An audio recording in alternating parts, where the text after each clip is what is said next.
I think they are so far removed from getting their hands dirty, right? They don't remember. A lot of people can say, well, my grandfather was a coal miner, or my grandfather worked in the oil fields, but these guys are 2 and 3 steps now beyond that.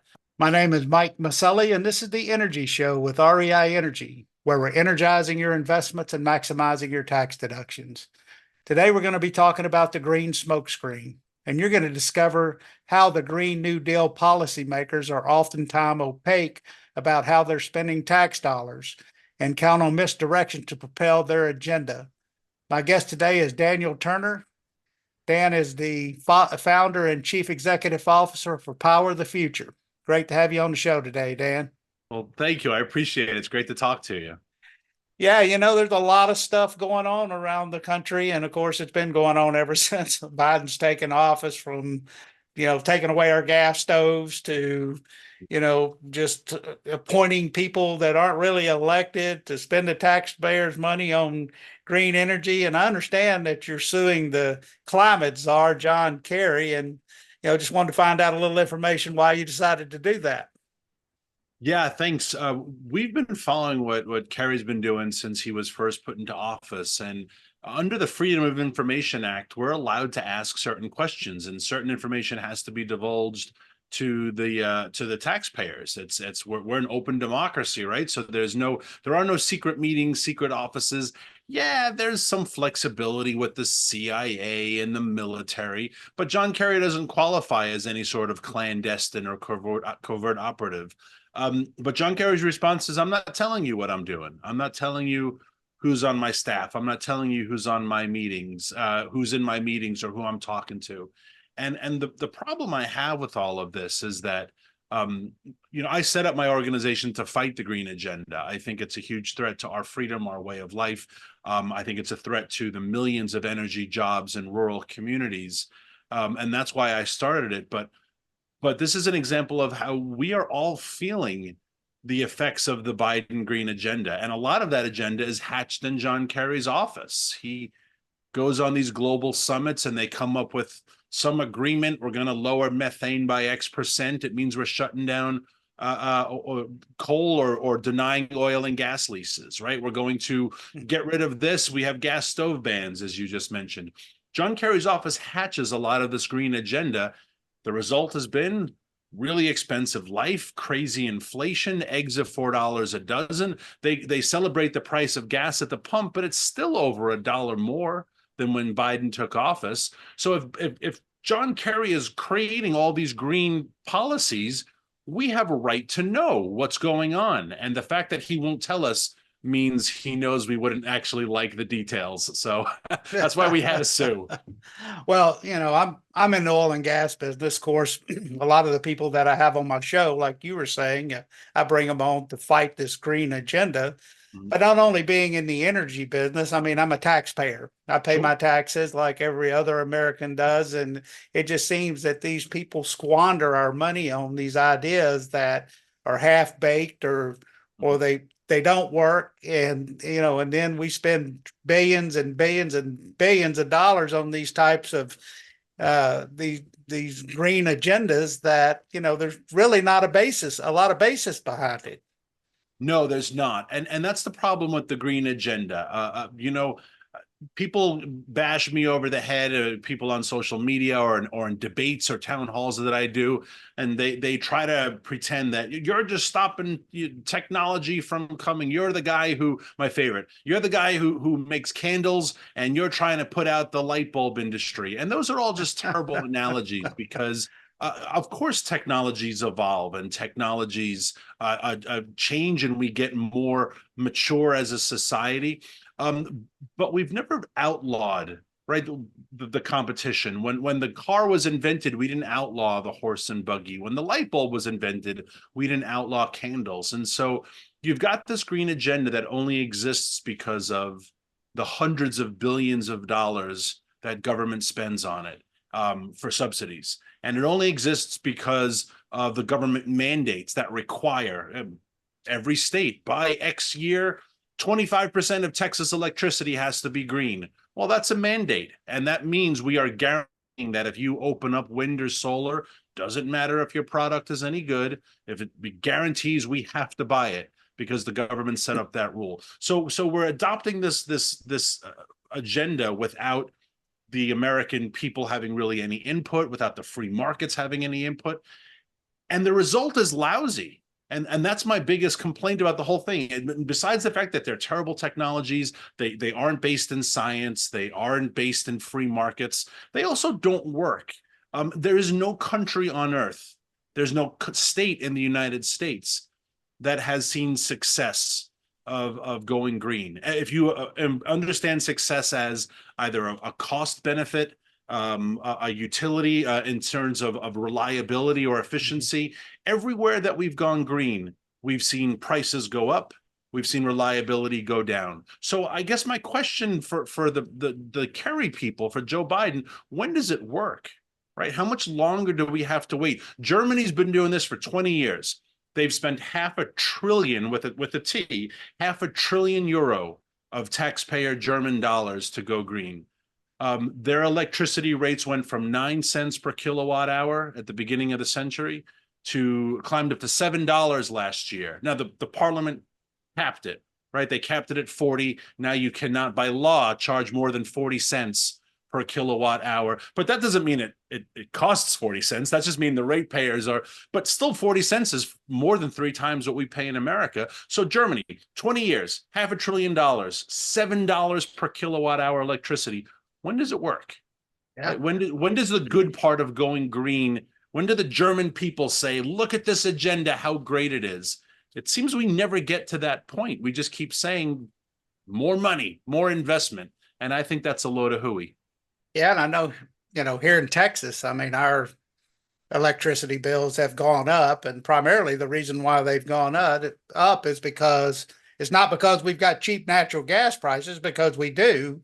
Yeah. It's gone up primarily because we're subsidizing wind and solar, and Absolutely. we've seen these huge increases in our electric utility bills over the last 4 or 5 years since this push really got off the ground. Yeah. And you really never hear a lot of these environmentalists, because when you look at windmills, I mean, they kill a lot of raptors, which are eagles and hawks, and a lot of the big birds. And of course, then now you're reading more and more about these offshore wind projects that are causing wells, their sonar, to get out of whack, and obviously they beach themselves and die. Yep. But you never really hear that. No, a huge problem with the wind turbines, and the same way the sonar throws off the wells, it throws off the bats. We haven't heard enough about that. I've seen a little bit of investigatory work, but it's killing huge bat populations because it does mess with their sonars. You don't hear about this ever, but you do hear about is how government says, look at how much we've invested in wind and solar, as if that's some sort of win, right? As if it's an accomplishment.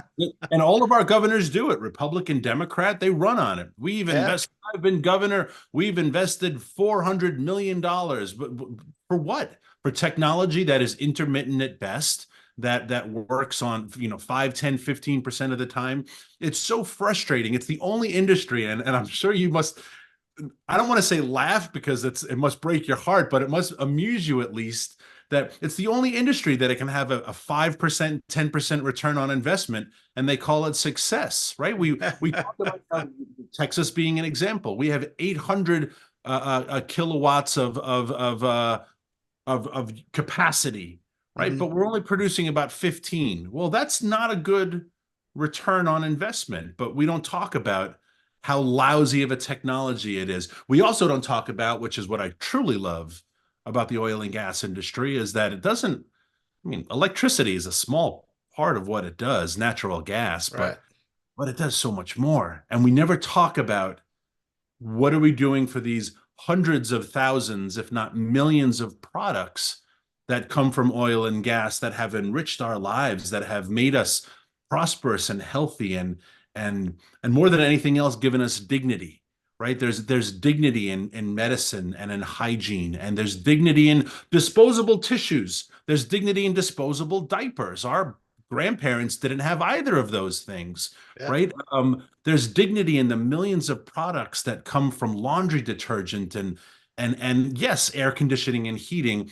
Wind and solar can't replace any of that. So all you're doing is raising the price point, as we've seen, so that these products become unapproachable for the average American. And there goes an egalitarian society, right? When products like diapers are only available to the rich, well, then we're not America. Then we're not a truly equal society. Now we're back to a almost 18th century English caste system where certain people can afford it and the vast majority of the masses can't. And that's the huge risk of eliminating fossil fuels. We eliminate the equalizer. Fossil fuels are the great equalizer. I tell people when I do town halls, and I'm sorry I get long-winded, but you can tell I love this issue, as do you. And I tell people when I do town halls, without fossil fuels, who went to Europe, right? The Yeah. rich went to Europe, but now average folks can go see the Eiffel Tower. And yeah, maybe when Bill Gates goes, it's a private jet, and maybe he does have the presidential suite at the Ritz, and so his accommodations are nicer. But you know what? He's looking at the same darn Eiffel Tower you're looking at. Fossil fuels have equalized it. Right now, I can see things. I can go to Egypt. I can go to Iceland. It's not, I can have a TV, gigantic 85-inch, and watch the Super Bowl just like a rich person can. Fossil fuels have equalized society to a point that we are all the same. And when we eliminate fossil fuels, we are getting rid of that equality. And that's a dangerous, dangerous road that we're headed down. Really And dangerous. And not only that, developing countries, and I'm not talking about China, obviously, but small developing companies that don't have electricity, that don't have a reliable source of energy, they'll never get to, imagine, the things that we have here in the United States and and good health care. I mean, obviously, you've got to have reliable power in order to basically have health care or hospitals that can treat people. So there's just a lot of things out there, and that's what makes me wonder, because when you get somebody like a John Kerry, and I'm not just talking about him, I'm talking about a lot of the people that push these green agendas. They're smart people. Mhm. Obviously, they know that you can't get rid of fossil fuels, but yeah, they spew this rhetoric, as far as, that we've got to do away with all fossil fuels. We Yeah. can't have any fossil fuels. You got people like Gavin Newsom, who is the governor of California, saying that we're going to do away with all gas powered cars by 2025, but yet we're going to bring our crude in from Ecuador or wherever they're bringing it in from, and we're going to ship it across environmentally sensitive reefs, and we're going to spend a ton on diesel fuel of bringing it over here, but yet we're going to do away with fossil fuels in our state. I mean, Yeah. a lot of these people, like I said, they're smart people. Why do they say that? Is there some hidden agenda back behind all this? I think there's such an indifference and aloofness about, sadly, most of our elected class.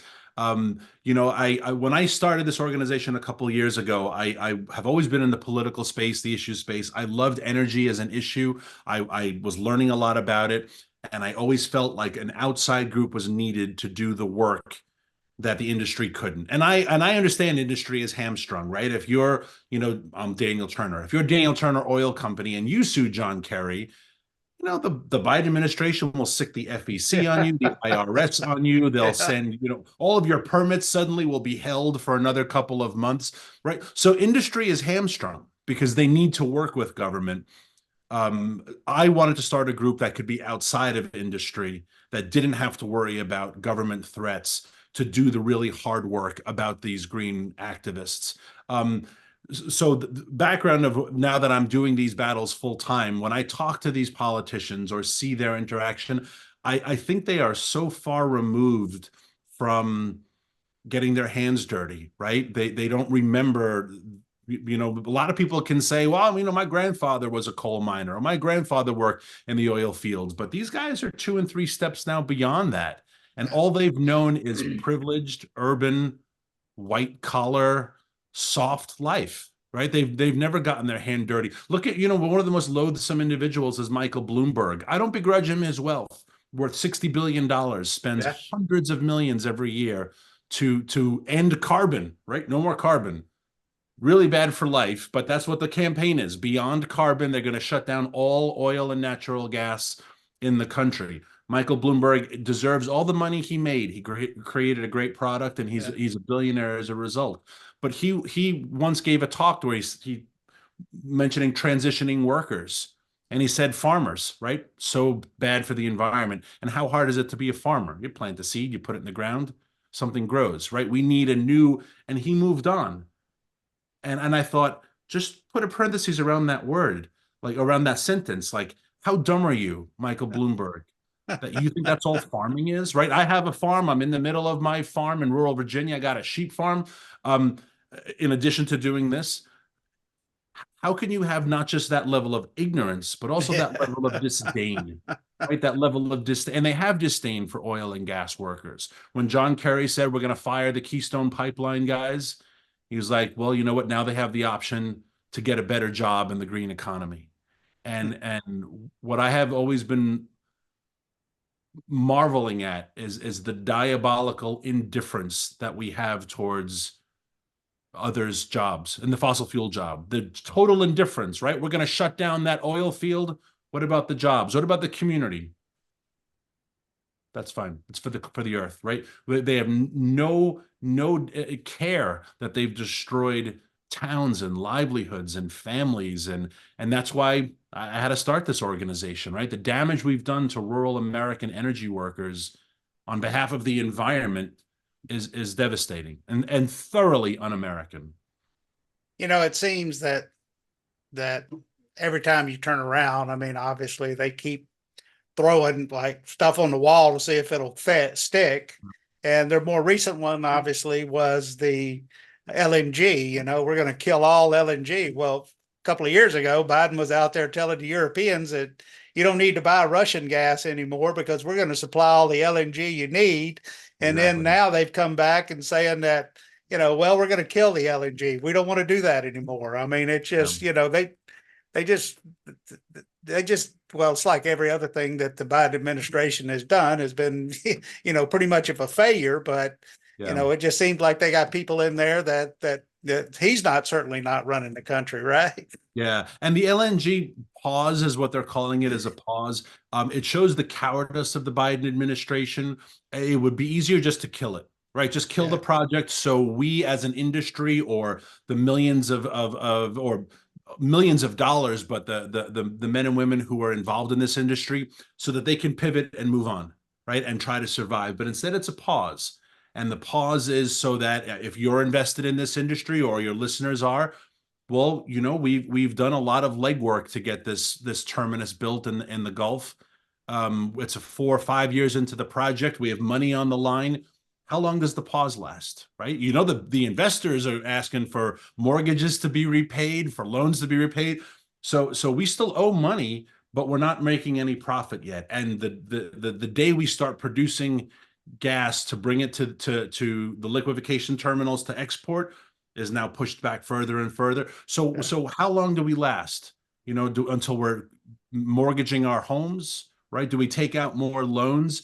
And the reason why Biden did it this way is because he knows we need the LNG industry. He's not that stupid, yeah, but it is an election year.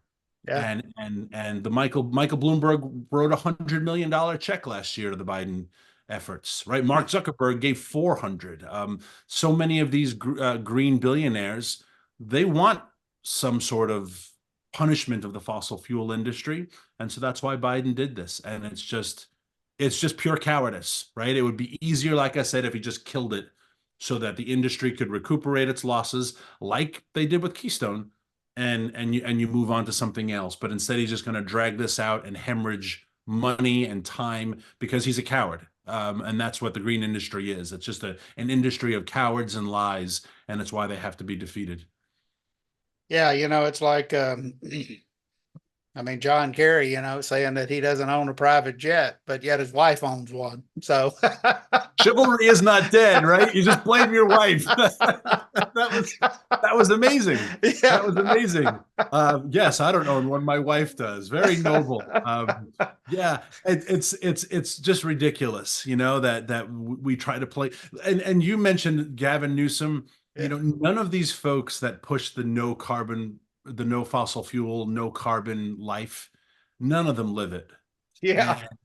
And and I have a fairly simple understanding of this that I stick by, that if you refuse to do in your own life voluntarily, that you want to use the coercive power in government to force others to do in theirs, that for me is tyranny, right? And you Mhm. are a threat to me, my family, my property, my livelihood. If you don't voluntarily say, I am going to live this lifestyle because the climate crisis is so real and I want others to do it. But if you say you have to do it, but no, I don't have to do it. Again, Michael Bloomberg, don't begrudge him his wealth, probably the largest climate donor in the nation.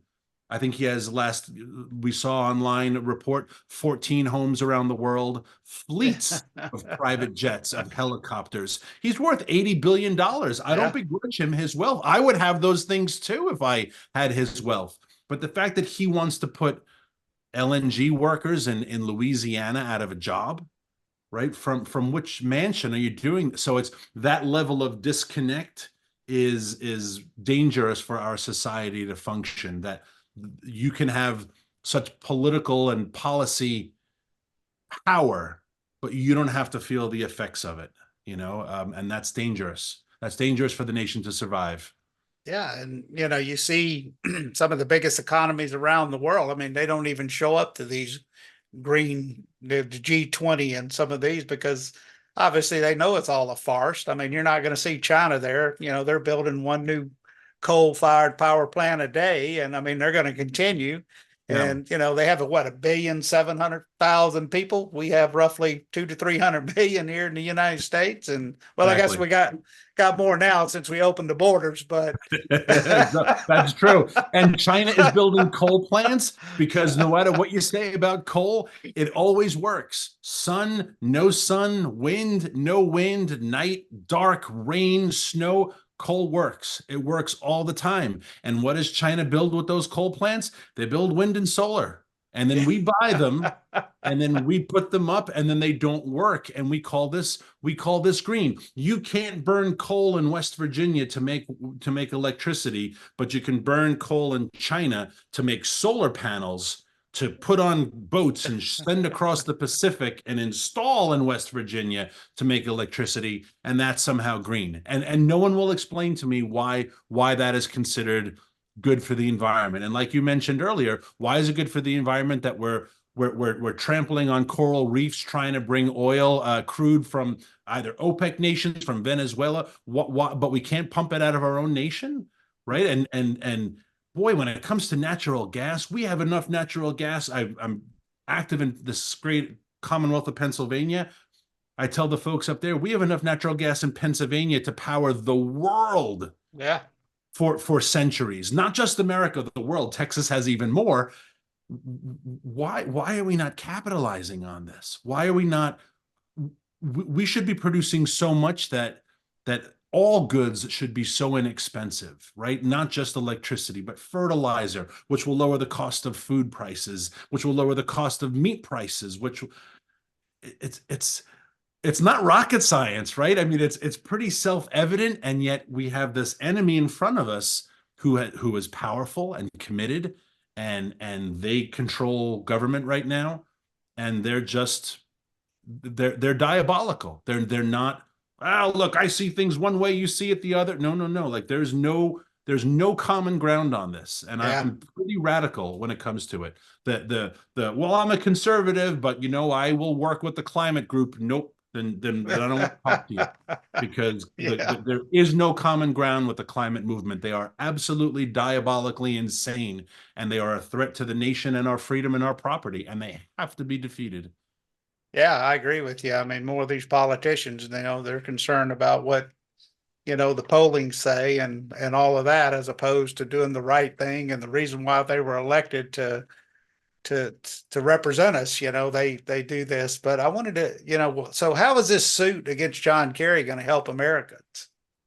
Well, hopefully, if it's going to take a while before it actually comes to the courts, but hopefully, they will be forced to turn over all this information that they have to by law under the Freedom of Information Act. And then we know what the Kerry folks are doing and negotiating and who they're talking to, right? If they have a mandate that says by 2040, X percentage of cars have to be EVs, well, they got those statistics from somewhere, right? Mhm. Someone goes to the John Kerrys of the world with data, with studies, with white papers. I do.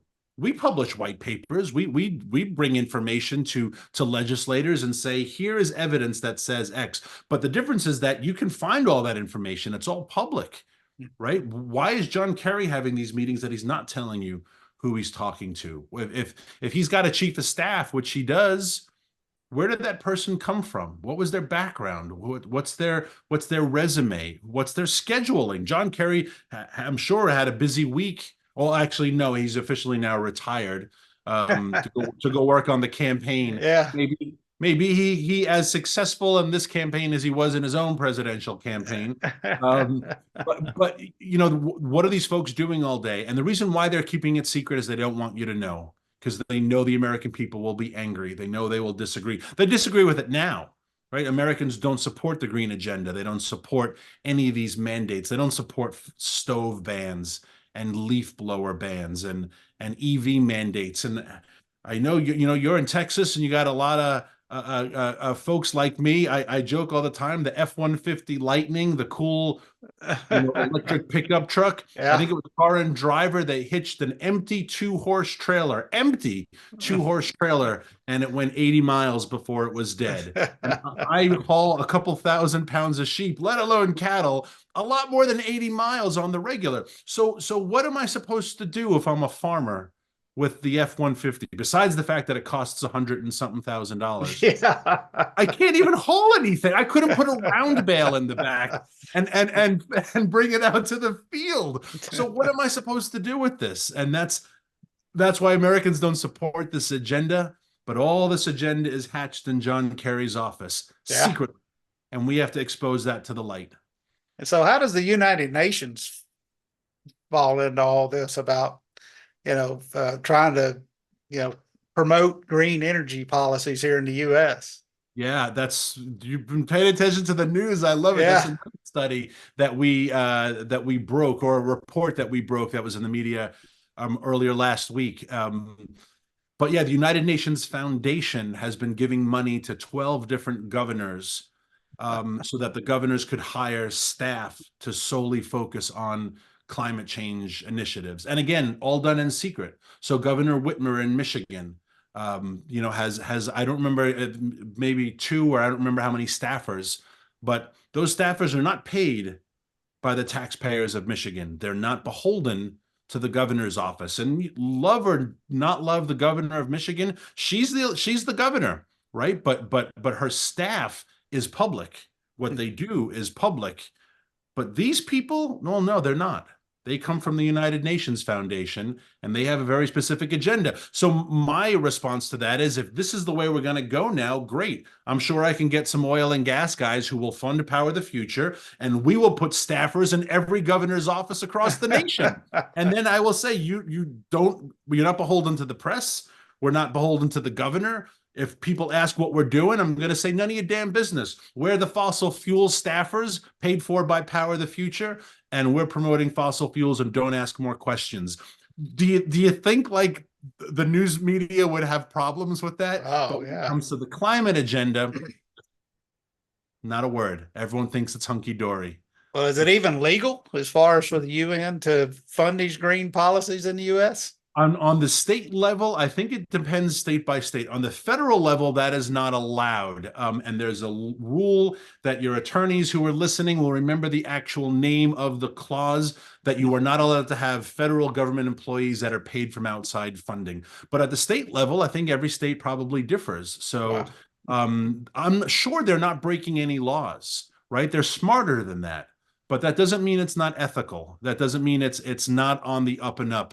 And evidence of that is that they did it secretly, right? They don't Wow. want people to know. They don't want people to know that Bill and Sarah down the hall Yeah, they're paid by outside groups for an outside agenda. So they're trying to do things in secret, but groups like mine are trying to bring it all to the light, and it's gonna be ugly. But that's, you got to be willing to fight. I'm tired of America losing, and especially on the energy space. I mean, we have so many resources, oil, gas, but coal and minerals and metals and rare earths, and we should be this economic powerhouse of jobs and of low costs of goods, and yet we're not, right. We're not even mining, we're not properly, we're not expanding our industry. We're paying for Iran to expand their oil and gas Yeah. operations, right? Somehow It's- that's good, right? We're expanding. Venezuela is expanding their oil and gas. Somehow that's good. But if you're in Alaska right now and you're trying to open we're going to wait on your permit a couple more months, buddy. yeah. And it just makes no sense. It really Yeah, doesn't. I thought it was so hypocritical when the Biden administration came out and says, "Oh, well, we're putting up leases. They're going to put 3 leases up in the Gulf of Mexico, and that's only because by law they're required to do that." Three. You I know, know. I know. There should be dozens and dozens and dozens of them, or there yeah, should be as many as the market wants, that's right. because we have so much natural gas and oil there. And the problem is that if you go a mile past the international waters mark, there are people who are exploring, and they're mostly backed by China. And Yeah, so they're allowed to drill in the Gulf, but just we're not allowed to drill. It really is a policy that has been self-punishing for this larger global climate cause. And going back to an earlier comment I made, when does it work, right? When do we say we have suffered enough and it's gotten cheaper, it's gotten better, it's gotten more reliable, it's gotten, the temperatures have come down, sea levels have come down, like all these metrics that you tell us that we're all going to die any minute, all of which are crap, by the way, they're all a bunch of lies. But when does it ever say, like, now it's we've sacrificed enough, boys, we can? No, never. They're never satiated, yeah, right? And they did everything to cripple coal successfully. We don't use any less coal. We just pay a hell of a lot more for it. And yeah. now they're coming after natural gas and oil, and they'll always find something else, something else, something else. Yeah, it's just more regulations, as far as that. But I'm happy to say that, we've reached the 13 million barrel a day mark again here in the United States with about 35% less rigs, just simply Yeah, because of new technology. And of course, these higher prices that, the administration's tried to put on the oil and gas. I mean, have caused the prices to go up, trying to kill the oil and gas industry exactly, has done nothing but help our industry continue to grow. exactly. And but And then you're the bad guys, right? yeah, You're the ones who will get hauled in front of Congress and get them to in their big fancy leather chairs, and they'll wag their finger and say, "You're profiteering and price gouging."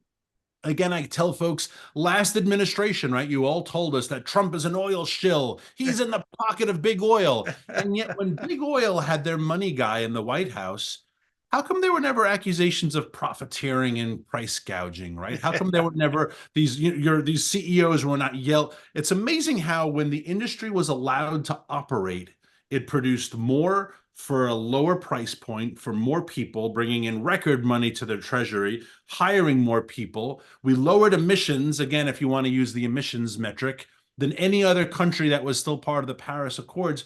It's amazing how when freedom works, when free yeah, markets work, you don't have price gouging, right? When free markets work, they want to produce as much for as many people. And yet now you've got the guy, I'm going to take on big oil. And what are we doing? Right? How's life under the guy who's trying to take on big oil for the average American? Clearly, industry has done well, but for the average American who's paying $4 a dozen for eggs, life's a little harder because energy expensive means life expensive. yeah. Um, and Well, I yet, agree. And natural gas prices are probably at one of the lowest points they have been at, and still, because of all the, like you were saying, the environmental issues that they put on fertilizer and stuff of that nature, which is natural gas is one of the primary components in manufacturing fertilizer. So you would think it'd be pretty cheap right now to grow food, but but obviously it's it's not. not. No, it's not. And that's all just punishing regular Americans. And Power of the Future is about trying to give those folks, particularly energy workers, some sort of voice. Try to bridge that disconnect from. I've testified before Congress. I live about 2 hours outside of DC, but I go enough and talk to these folks and try to walk them through what their policies are doing and what life is like for regular Americans, let alone farmers who are out there. And if I wasn't doing energy policy, I would love to do farm policy. But it's very frustrating to see these people who think they know what they're doing. I don't know why when you're elected to office, you suddenly believe you've given this preternatural understanding of industry, right? And these folks who don't know a damn thing about energy suddenly get into Congress and they become experts. And they're like, we're going to pass a rule oh gosh. And you're like, no, all you're doing is making things worse. All you're doing is making life harder. You're making life worse for your average American. And I don't want it to get to the point that it becomes so bad that we have true disaster. But I'm afraid that's what it's going to take, right? I'm afraid we've dodged some bullets. We haven't had terrible grid failures, but boy, is that what it's going to take for people to realize why is our electric grid so lousy all of a sudden? Why is energy so expensive all of a sudden? I don't know. I hope not. I don't want to see more suffering in the American people, that's for sure. Well, I really appreciate the work you've done, Daniel. And can you tell our listeners how to follow you? Yeah, we're at powerthefuture.com. I'm on all the social medias. I do a ton of radio and TV and Fox and everything. So you may see me there. You can shoot me an email, daniel@powerthefuture.com, if you want to talk more. You know what I've been doing a lot recently is going to small farm towns in particular, where the Biden folks are saying, hey, if you want to lease us those 500 acres for wind turbines, here's how much money you'll get. And the farmers are smart enough to be like, no one's ever come from DC offering me money before. What's the catch? And so Yeah. I've done a lot of town halls with these farmers and said, hey, I'm not telling you what to do, not telling you sign or don't sign, but let me walk you through what wind turbines and solar panels on your field are going to look like. And you may think twice before you sign. And those are huge problems that are facing regular small towns in America. So if people have questions, daniel@powerthefuture.com. If people want to learn more, if you want to support our lawsuit, Lord knows we're a nonprofit, we need money. But I appreciate what you do and having me on your program. So thank you. Thank you, Daniel. And I'd love to have you back and talk more about it as your trials, proceed.